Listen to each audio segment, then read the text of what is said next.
simula po nung pag-isip ko ng umaga, master. Tapos, di sumakit po dito. Bigla ako pong ginano, no? Tapos parang may nahatak po dito na. Ano, tapos parang, hanggang ngayon, parang naiipit. Parang may naiipit, bigla mong ginanon. Opo. Tapos yung sumakit na po, nag-stiffneck ako. Hanggang ngayon, isang buwan kalahati na po. Ba't binigla mo? Dapat doon diskarte ron. Haplos-haplosin nyo muna. Alam nyo na may nakatukod eh. Binigla mong ganun.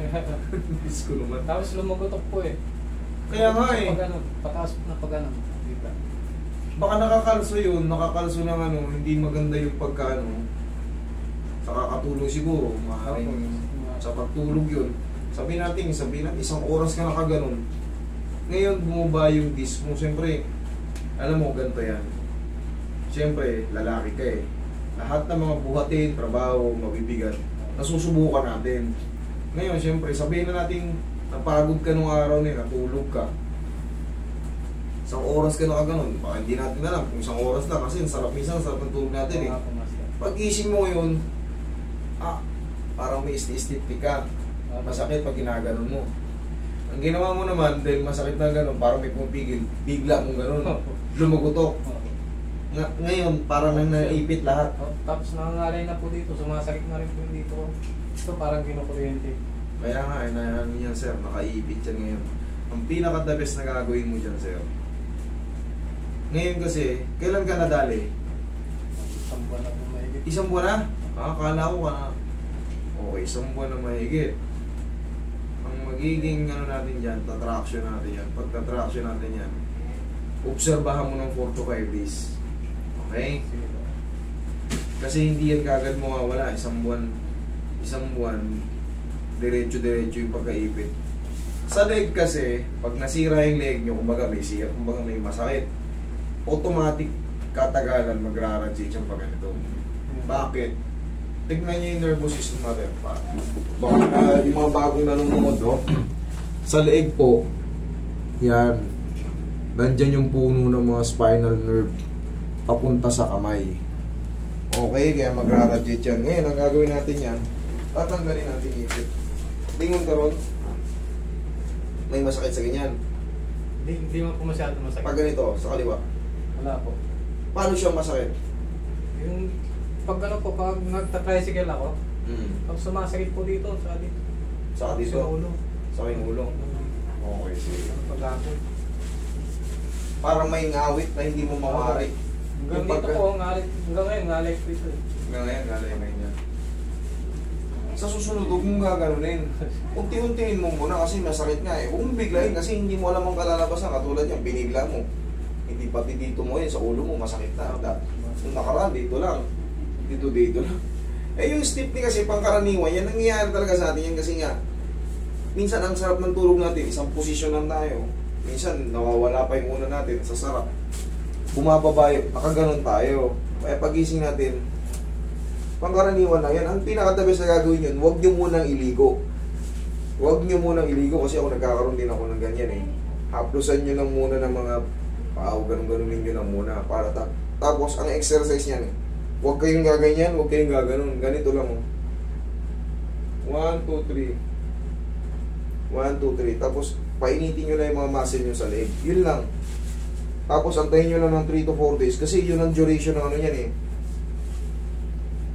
Para hindi kayo mapahama. Kasi pagka pinilit yung ano yun, palalagutukin nyo lang, hindi naman kayo marunong, isang posisyon lang lumagutok, hindi nakabalik sa kabila. O, di yari kayo.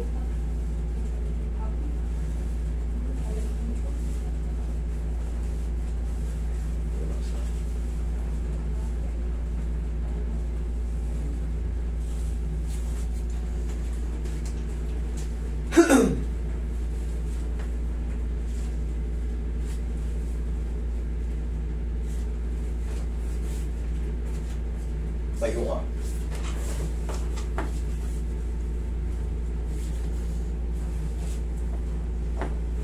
Higa kang patagilid.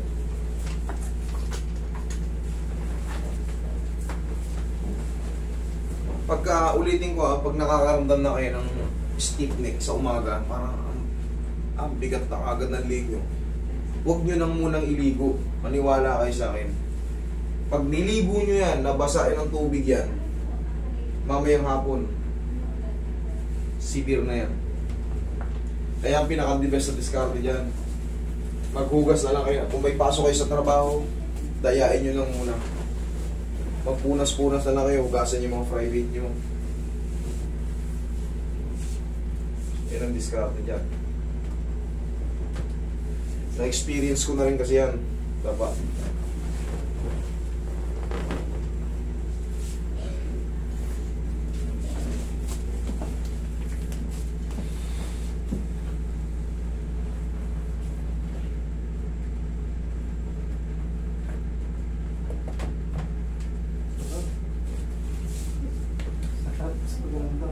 Laya na yan. Dapat kaliwat ka na yung tutunog, hindi isa lang. Pinilit mo ng isa lang, hindi. Yari ka. Hindi mo yung binalik sa kabila eh. Dumudulas naman yan sila. Diyan ka lang. Tapos traction, pinakamahalaga dyan, hahatake natin. Hindi mo lang pwedeng bitayin yung sarili mo eh. Para mahatak yan. Kailangan talaga ibang tao gagawa. Tapos, 4 to 5 days. Yan. Malaya ka na yan. Pag-report ka rito, pagka hindi pa nawala ng hanggang 5 days, pre, yung kasunod na treatment. Eh, ganun ako, ano. Kumbaga, yan ako yan. Bigyan kita ng warranty. Kumbaga, sure bull kasi yan. Naniwala naman po ako, makawala na po. Oo, wala yan. Tanggal yan. Naranasan ko na rin kasi yan. Yung mga normal na ano, kung sari nawawala yun, basta haplos-haplosin nyo lang na mainit. Bili kayo ng pao, yung mga normal.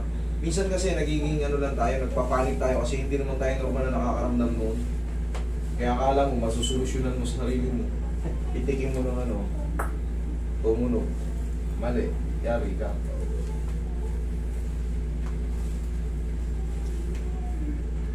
May tao pa dumating? Daming nag-cancel ngayon. Naiintindihan namin. May malakas ang ano. Saan kayo galing? Pasig pa po kami. Kumusta yung dinaanan nyo? Ulan. Ulan naman. May baha sa Pasig. Kagabi po. Kagabi. Pero ngayon, umupa na. Umupa na. Opo. Biyaya ka. Mabilis naman yung agos ng ilog Pasig. Huwag na talaga mag-overflow talaga eh. Ano, level 16 yung Marikina. Marikina, no? Taas. Pag na ako yung Marikina, mahapos sa amin. Lagay sa tiyan ng kamay. Okay, relax na. Inhale. Exhale. Down. Yan. Sarap. Diyan ka lang muna. Naramdaman mo nag-aangatan. Yan ang pang-decompress. Kasi this problem yan. Pag nag-ipit yung this, magra-radiate yung pag-ano. Kasi siya ang iipit sa mga spinal nerve. Yung mga nerve dito sa leg, pag ano yan. Kaya habang tumatagal, nagugulat ka. Pati ito, malay na oh. Malay na oh. Anong nangyayari sa akin? Wala naman, hindi naman naipit, hindi naman tinamaan ng mga tigas na bagay. Pero dito, pag may problema kayo dito, asahan nyo. Ngalay-ngalay ang balikat nyo, kamay nyo. Parang may gusto kayong patunugin dyan para lumaya kayo. Yun yung ginagawa namin. Kayo po.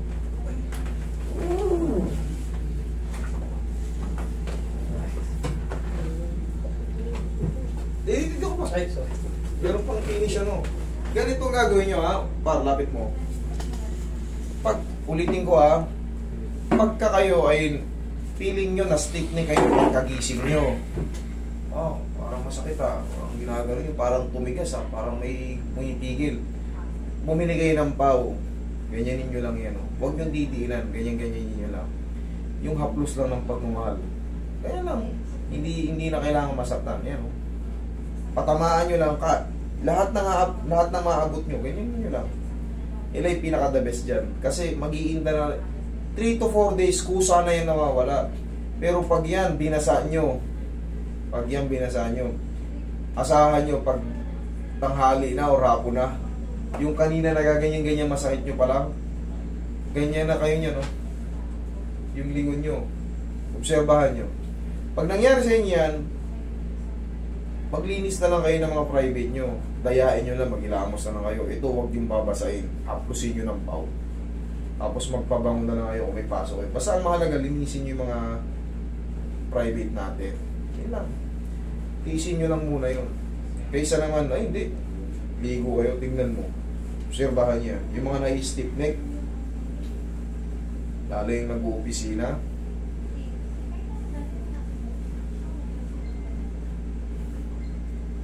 yari kayo dyan. Pero kung may kakilala kayong kagaya ko, malapit sa inyo, pabiran nyo na.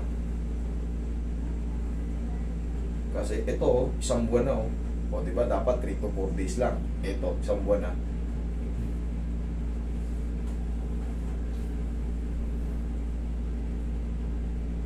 Yung sambunod na to, hindi malakas, nakita nyo, hindi siya umaray. Pero nakita nyo, diin na diin.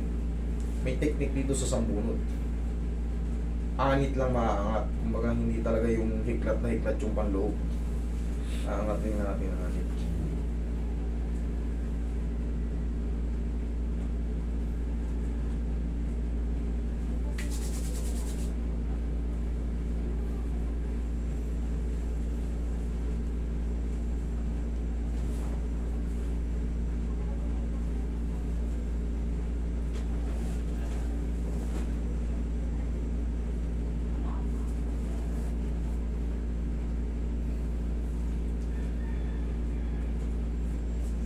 Holding mo rito.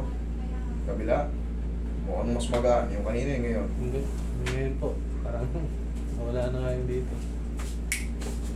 Okay? Huwag mo lang maligo ngayon ha. Thank you. Salamat po, Master.